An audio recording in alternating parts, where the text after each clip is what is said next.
আমরা নাকি সিপিএম এর কিছু বলি না, সমালোচনা করি না। আমি এই প্রশ্নের উত্তরে উনাকে বলতে চাই, বড় নেতাকে, যে ঠিক আছে আমরা কথা বলি না, কিন্তু এই কথা আপনি চিন্তা করুন, চাঁদমোহন ত্রিপুরা, শহীদ চাঁদমোহন ত্রিপুরা, শহীদ আমাদের নিশিকান্ত চাকমা, উনারা এই সিপিএম এর বিরুদ্ধে, সিপিএম এর বিভিন্ন যে অত্যাচার তার বিরুদ্ধে ত্রিপুরার মানুষকে মুক্তি দেওয়ার জন্য শহীদ হয়েছে। এটা বিজেপির নেতা কর্মী ছিলেন, ওনারা নির্বাচিত সদস্য, ভিলেজ কাউন্সিলের, কিন্তু ওই বড় নেতা বলেন আমরা সিপিএম এর, আমরা লড়াই করেছি তার জন্যই তো শহীদ আমাদের। আর আপনি কি বলেন, জিতেন চৌধুরী জিততে পারলো না যদি আমি সেখানে সাহায্য না করতাম। তাহলে দালালি কারা করছেন? সিপিএম এর দালালি যারা করছেন তারাই এই কথা বলছে। আপনি জিতেন চৌধুরীজিকে জয়লাভের জন্য সাহায্য করলেন নিজের ক্যান্ডিডেট না দিয়ে, আবার অন্য ভাষণে বলেন আমি বিজেপিকে সাহায্য করেছি। আপনি যদি আমাদের সাহায্য করে থাকেন, সিপিএমকে সাহায্য করে থাকেন, তাহলে কত টাকা পেয়েছেন আপনি খোলাসা করুন।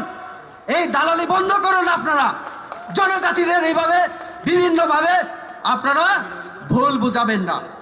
সিপিএম এর সমালোচনা করে, সিপিএম এর সঙ্গে মোকাবিলা করে আমরা ক্ষমতায় এসেছি, 18তে আপনারা ছিলেন না। তা কাজে আমরা এই যে এর মধ্যে মারপিট ছাড়া তারা আর কিছু চিন্তা করে না। আর উন্নয়নও তারা, ত্রিপুরার কোনো কল্যাণ তারা করতে পারেনি, উন্নয়ন করতে পারেনি। আজকে তার জন্য প্রশ্ন হচ্ছে, অডিট হচ্ছে না। আমি আজকে এখানে ঘোষণা দিতে চাই, আমি আপনাদের সামনে ঘোষণা দিতে চাই, মিডিয়ার সামনে, এডিসি কে অডিট করিয়েই সারবো আমরা বিজেপি জনজাতি মোর্চা। এডিসি কে অডিট করিয়ে সারবো। অডিট আপনারা টাকার হিসাব না দিলে আপনাদের হবে না, দিতে হবে। জনগণ চাইছে, ত্রিপুরার মানুষ জানতে চাইছে। আপনারা মিথ্যে কথা কেন বলেন? আমাদের মাননীয় মুখ্যমন্ত্রী রাজ্য বিধানসভায় দাঁড়িয়ে বিভিন্ন জায়গায় সরকারি তথ্য আপনাদের সঙ্গে শেয়ার করছে। উনি বলেছেন বিধানসভা বিভিন্ন জায়গায়, তারপরে আপনারা কি করে মুখ্যমন্ত্রীকে মানে অপমান করার জন্য এইসব আপনারা ষড়যন্ত্র করেন। মুখ্যমন্ত্রী কেন মিথ্যা কথা বলবেন? উনি বিনা তথ্যে কেন কথা বলবেন? কিন্তু মুখ্যমন্ত্রীকে ওরা বিশ্বাস করে না। তার জন্য মুখ্যমন্ত্রীর সভাকে চ্যালেঞ্জ করে, মুখ্যমন্ত্রীর সভাকে, এটা কি রাজনীতি হওয়া উচিত? লজ্জা থাকা উচিত। তো তার জন্য আজকে প্রশ্ন হচ্ছে, স্মোক হাউস এডিসিকে আমরা 50টা, আমার মাননীয় মন্ত্রী বলবেন 50টা স্মোক হাউস আমরা দিয়েছি। 2 বছরে 2টা স্মোক হাউস তারা কমপ্লিট করতে পারেনি। টাকা দেওয়া হয়েছিল 2 বছর আগে, অথচ 2টা স্মোক হাউস এগুলো। ওই কমল কলই এক্সিকিউটিভ মেম্বার, উনি সাংবাদিক সম্মেলনে একটা কথা বলেন, আর কাউন্সিলে দাঁড়িয়ে আরেকটা কথা বলেন, আপনারা দেখেছেন মিডিয়াতে। আর পূর্ণচন্দ্রবাবু সিএম, উনিও একটা কথা বলেন, তাদের মধ্যেই থানচা নেই, কথার মিল নেই। তো কাজে সব জায়গায় আজকে হিসাব মিলাতে পারছে না। কাজে তার জন্য পেনশনার্স, যারা পেনশন বয়স শেষ 60 হওয়ার পরে চাকরি থেকে রিটায়ারমেন্ট নিয়ে যারা যায়, তাদের জন্য তাদের কোনো মানবিকতা আমরা দেখলাম না। হাইকোর্টে গিয়ে হাইকোর্টকে বলতে হচ্ছে 3 অযোগদান সভাও তিনি একটু পরে যখন যোগদান চেংনাই সংখ্যা বুঝে গাবো সাইমানায় মিয়া পর্যন্ত চিনি আরো 4000 লাই 5000 হয়তোবা তিনি লাইনায়। তো কাজে এই যে যোগদান সভা, তিনি অনেক খাইজাকমানি অনেক রাজনৈতিক দল সহ বিজেপি জনজাতি মোর্চা দুর্বল, জনজাতি মোর্চাও নেতৃত্ব করে, যদি জনজাতি মোর্চার নেতৃত্ব করে হিকে তিনি ওর সভা ভাইকে উংতং আবো যারা চিংন সানায় বরক নং সোंनानै नांगौ যত কক বরক আং সাইমেয়া কোনো নেতা, বিরোধী দল নেতা প্রশ্ন খায়ও জনজাতি নেতৃত্বরা কক বরক জানে না। তো তার জন্য আমি শুরুতে কক বরকে শুরু করলাম। এখন আমি বাংলাতেই আলোচনা করব, কারণ আমাদের মগ যারা, চাকমা যারা, অন্যান্য অনেক সম্প্রদায় আছেন আমাদের বাঙালি নেতৃত্ব থেকে জনগণ, সবাই কক বরক বুঝেন না। তার জন্য বাংলায় আমি আলোচনা করব। আমি শুরুটা ককবরক এই জন্যই বললাম যে কেউ কেউ বলে থাকেন আমরা নাকি ককবরক জানি না। আমার কথা হচ্ছে আজকে যে যোগদান সভা এটা কি প্রমাণ করে? এটা প্রমাণ করে ত্রিপুরা রাজ্যে শান্তি বিরাজ করছে, ত্রিপুরা রাজ্যে উন্নয়ন হচ্ছে। তার জন্য সাধারণ মানুষ বিজেপিকে পছন্দ করে হাজার হাজার মানুষ আজকে এখানে জমায়েত হয়েছেন। উন্নয়ন এবং শান্তির পক্ষে আছেন যারা, তারা আজকে এখানে সমবেত হয়েছেন, আজকে উপস্থিত হয়েছেন। তার জন্য আজকে এই বিশাল জনসংখ্যা। আমাদের সরকার আসার পরে বিশেষ করে জনজাতিদের জন্য যেভাবে কাজ করেছে আমাদের সরকার, তার জন্য আজকে বিরোধীরা বিভিন্নভাবে হতাশাগ্রস্ত হয়ে আবুল টাবুল কথাবার্তা বলছেন। আমরা বিরোধীর দীর্ঘ শাসন আমরা দেখেছি, কংগ্রেস হোক, সিপিআইএম হোক, ওই এডিসিতে বিভিন্ন দলের মানে সরকার হোক, আমরা দেখেছি। কিন্তু বিশেষ করে সিপিএম এই গত 25 বছর যাবৎ আমরা আজকে যাদেরকে আমরা নিজেদেরকে জনজাতি বলে আমরা গর্ববোধ করি, কিন্তু এই জনজাতিদের পরিচয়ের ক্ষেত্রেও আমাদেরকে অপমান করে রাখা হয়েছিল। বলেছিল উপজাতি উপজাতি। আমরা উপজাতি কি করে হলাম? আমাদের রাজা, আমাদের রাজত্ব, ইতিহাস সবাই আছে। কথা বলেন বড় নেতা যে 125তম সংবিধান সংশোধন করে উনি আমাদের অনেক কিছু দেবেন। আমি আজকে সাংবাদিক বন্ধুরা আছেন এখানে, আপনাদের আমি দেখাতে চাই এবং প্রয়োজনে আপনাদের সঙ্গে আমি শেয়ার করব। এটা হচ্ছে আমি চিঠি লিখেছিলাম মাননীয় পূর্বতন মুখ্যমন্ত্রী বিপ্লব কুমার দেব। উনাকে একটা চিঠি লিখেছিলাম আমি 13 তারিখ নভেম্বর 2019 আমি এই চিঠি লিখেছিলাম। এই চিঠিতে কি আছে জানেন? 125তম সংবিধান সংশোধন এবং 50টা এডিসিতে আসনের জন্য বিপ্লব কুমার দেবজি যখন মুখ্যমন্ত্রী ছিলেন আমি চিঠি লিখেছিলাম। তার আগে এইখানে মাইনটস আছে, মিটিংয়ের মাইনটস। এইখানে আমার বিমল চাকমা মহোদয়, আমার প্রমোদ রিয়াং এমএলএ সহ অনেকে আছেন, সেই দিন উপস্থিত ছিলেন। এইখানে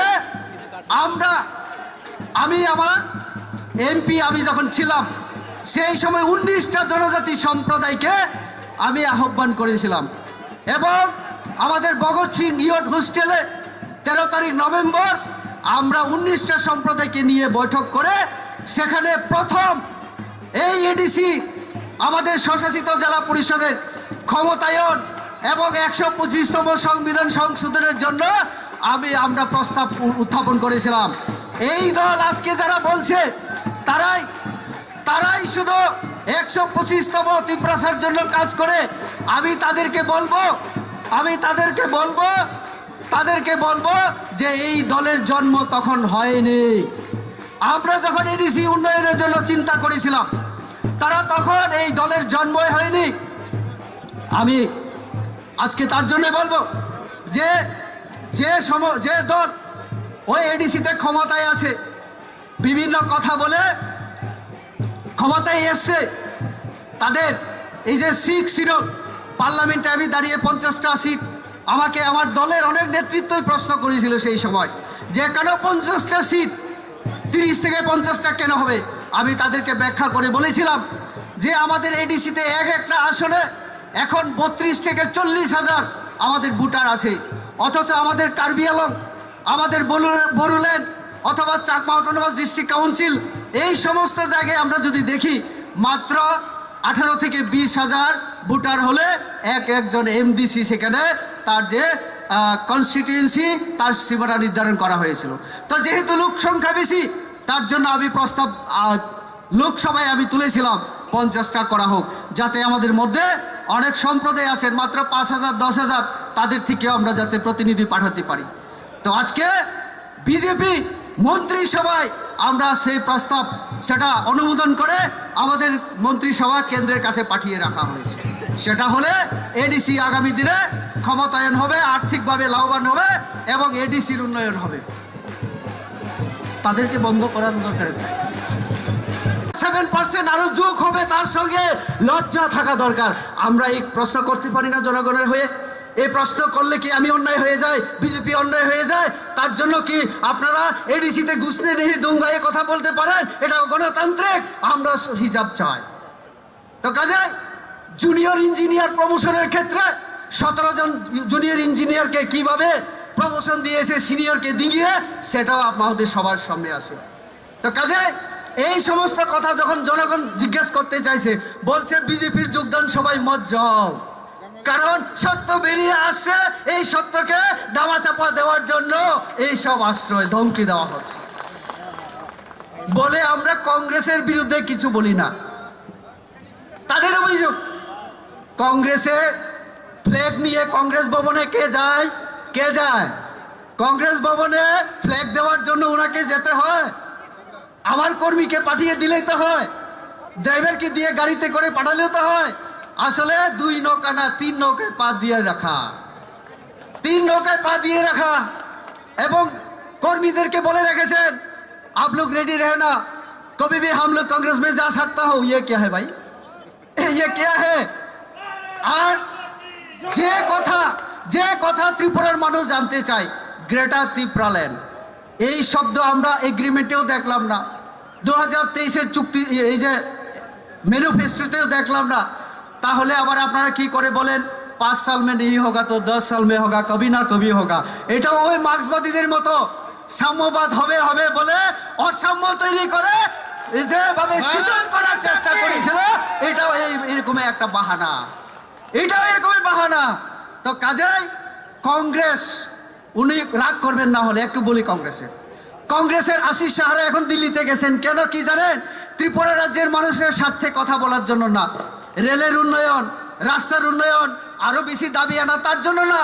তারা গেছেন নরেন্দ্র মোদীকে বিশ্বের সামনে ছোট করার জন্য।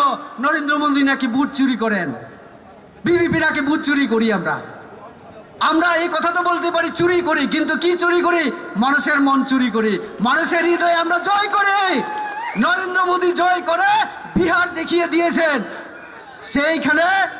সেইখানে যখন বুথ হচ্ছিল, জিতেন দা, আমার সুদীপ দা, उन्होंने बोलेছিলেন बिहार से शुरू करेंगे हम लोग, लेकिन बिहार में डूब गया। जैसे वो राहुल जी पानी में जाम किए थे, ऐसे ही ये सीपीएम कांग्रेस वाले अभी डूब गए। तो কোনো কথা নেই এখন। তো কংগ্রেস কি করবে এখন?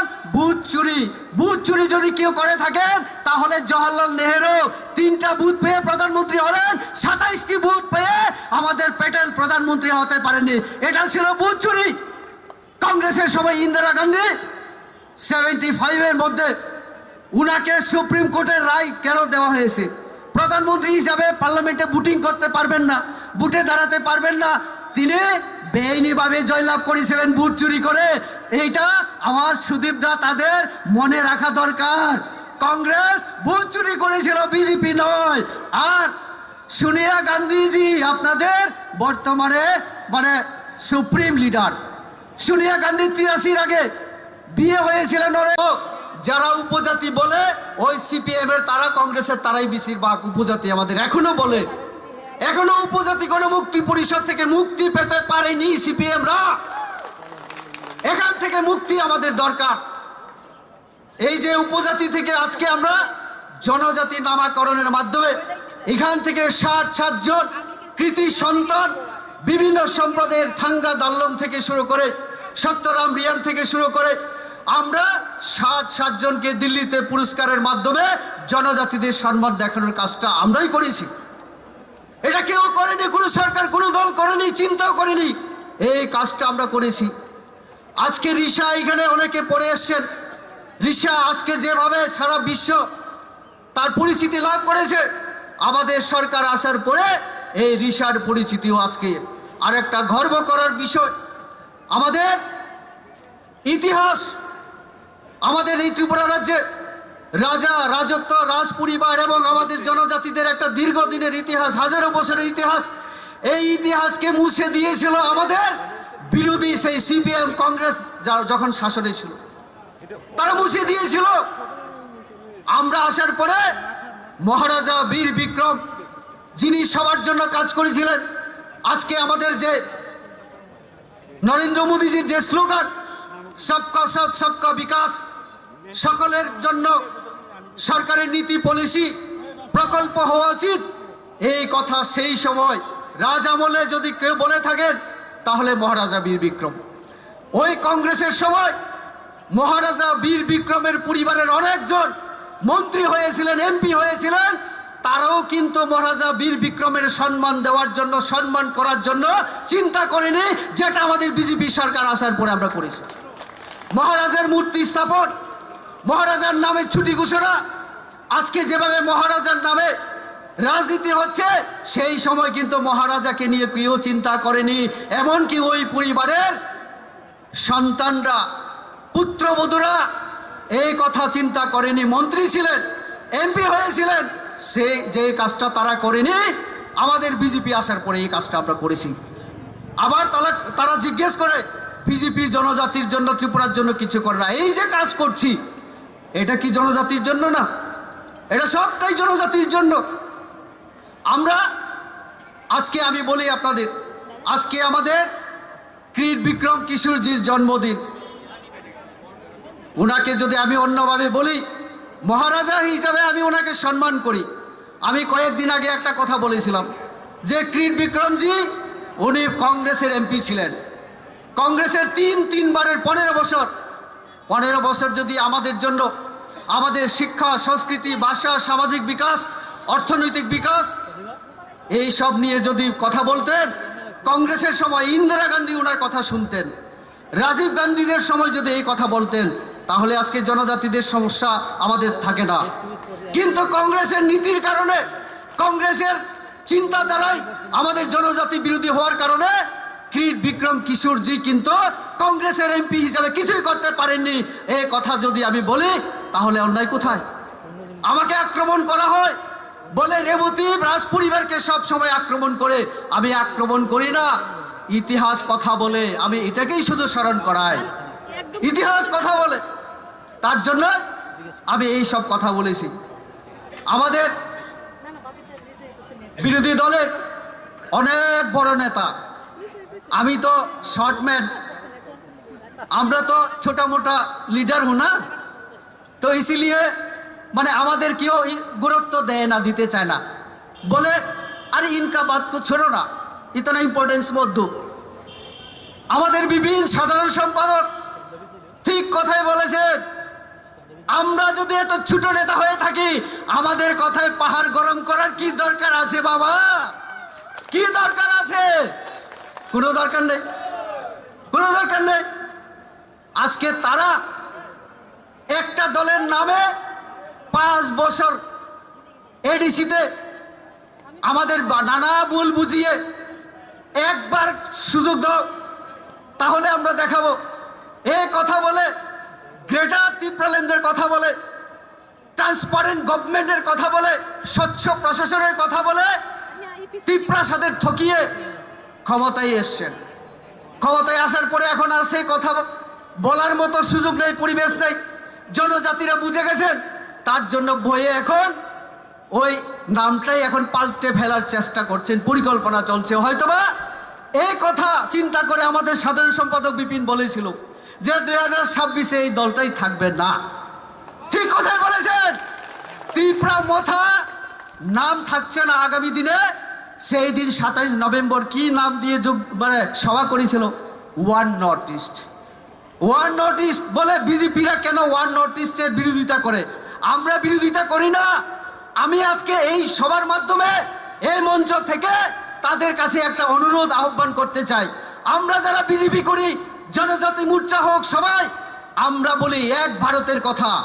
এক ভারত হলে শ্রেষ্ঠ ভারত হবে। সারা পৃথিবীতে আমরা 1 নম্বর দেশ হিসেবে আমাদের দেশকে দেখতে চাই। আপনারাও আমাদের সাহায্য করুন।